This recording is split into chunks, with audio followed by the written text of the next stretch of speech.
how to book a table in a restaurant. Straight to this point in our Today podcast. Because, there's nothing worse. That feeling when you show up somewhere, you're starving, and you hear those words, "we're fully booked." It's a tragedy. We need a secret weapon. The phone call.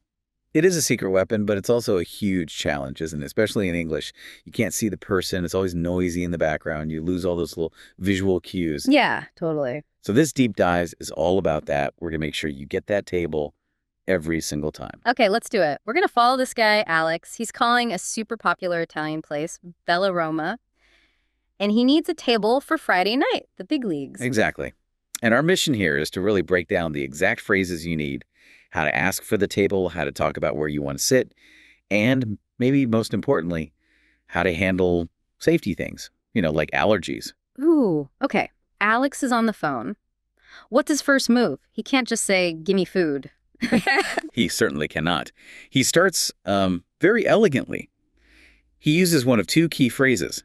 Either, "I would like to make a reservation," or the slightly more casual, "I'd like to book a table." That word "book," it always trips me up because I think of a book I'm reading, not something I'm doing. A very common point of confusion. But here, the verb "to book" just means to reserve. It's concise, it's correct, and it makes you sound like you know exactly what you're doing. I like sounding like I know what I'm doing. So Alex says the magic words, and the hostess, Sarah, what does she say back? She gets right to the point. "For how many people?" And Alex says, "A party of 4. Okay, stop right there. A party, like a birthday party with balloons. Why a party? Is it weird if I just say 4 people? It's not weird, but a party of 4 is so much better. It's the standard industry language.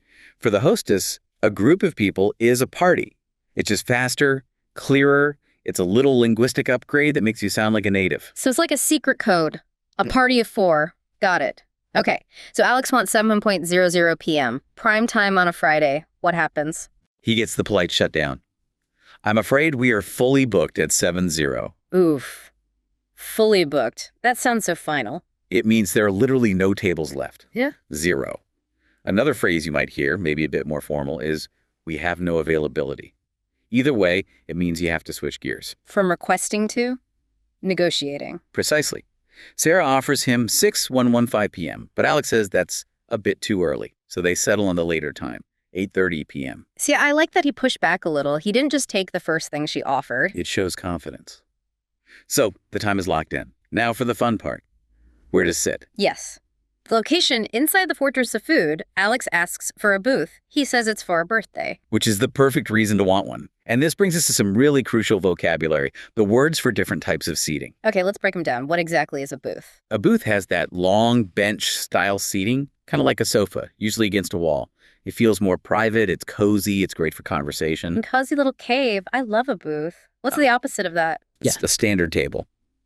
With regular chairs. It's flexible, it's what's most common, but it's definitely less intimate. Right. And then, what if the weather's nice? Then you want the patio. That's any kind of outdoor seating. It could be on the sidewalk, in a garden, on a deck. It's fantastic for the ambiance. But risky. What if it rains? An excellent question. You absolutely have to ask what their policy is. If it rains, do you get a table inside, or is your reservation just gone? Wow, that's a high stakes move. Okay. What's the last one? The stall tables. The bar or a high top?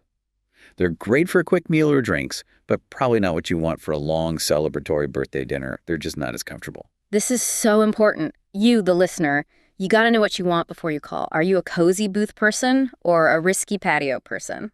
And, having this specific vocabulary is what makes these conversations just flow. Instead of fumbling for a description, you can just say, "Do you have a booth available?" Yeah. It's that kind of detail we focus on. And if you find these breakdowns helpful for getting straight to the point of real English, you should really subscribe to Straight to English. You won't miss these deep dives. Yes, subscribe. Okay, so we have the time, 8:30. We have the request, a booth. What's next? This is where it gets serious, right? Very. This is the safety check. The hostess asks, "Are there any dietary restrictions?" That sounds so formal. What does that actually mean? Does it count if I just don't like onions? It can, but that's not its main purpose. Dietary restrictions is a polite, professional way to ask about 2 things. Serious allergies, like nuts or shellfish, and also lifestyle choices, like being vegetarian or vegan. Ah, okay, so it's an umbrella term. Exactly. Yeah. And Alex does the right thing. He's very specific. He says one person has a severe nut allergy. Severe. That's the key word there. It is. It tells the kitchen this isn't a preference, it's a medical issue. They have to take major precautions to avoid something called cross-contamination. What's that? It means making sure that the food for the person with the allergy doesn't touch any surfaces or utensils or even oil that has come into contact with nuts. Mentioning it during the booking gives them time to prepare properly. It is so important. That makes total sense.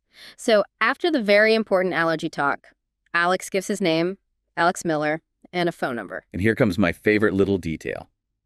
When he confirms the name for the reservation, he uses a specific preposition.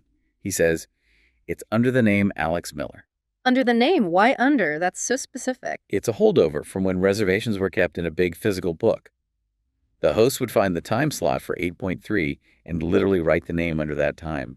We'd still use the metaphor, even though it's all digital now. Whoa, that's so cool. It's like a little piece of history in the conversation. I love that. It sounds completely natural and polished. So after all of that, Sarah, the hostess, closes the loop.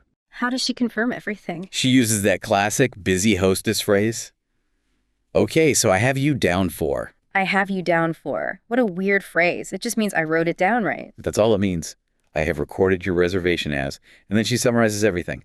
I have you down for Alex Miller, party 4, this Friday at 8:30 p.m. with a request for a booth. Boom. Done. Alex did it. He's getting pasta. The mission was a success. A total success. Now, for everyone listening, the goal is to get these phrases into your brain so they come out naturally. You need to practice saying them. Okay, let's do it. Practice time. Try saying this out loud right now. I'd like to book a table for 2. Good. Now try asking about time. Do you have anything available around 7:30? Perfect.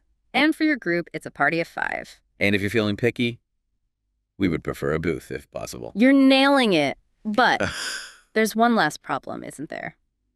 We've been practicing this nice and slow. But the hostess on the phone, she's not going to be slow. That is the final boss battle, yes. The speed. A real hostess like Sarah is speaking at a natural, fast pace. Key phrases like, I have you down for, can fly right by you if you're not ready for them. So you have to practice listening at that speed, too. You do. It's about training your ear to catch those key phrases in the middle of a fast sentence in a noisy room. That's what really builds confidence. And when you have that confidence, no more fear. No more showing up hungry to a full restaurant. You've got this. Absolutely. You now know how to negotiate for a time, you have the specific vocabulary to ask for the seating you want, and you know how to communicate those critical safety needs. It's the complete package. So, we'll leave you with this to think about. Now that you know all the options, what is your ultimate seating preference? Are you all about the cozy privacy of the booth, the elegance of a standard table, or the fresh air of the patio? I have to say, for me, it's a booth every time. Me too. Booth for the win. It's like your own little private dining room. Well, thank you for diving deep with us. Now go book that table. And don't forget to hit subscribe on Straight to English so you never miss another deep dive. Bon appetit.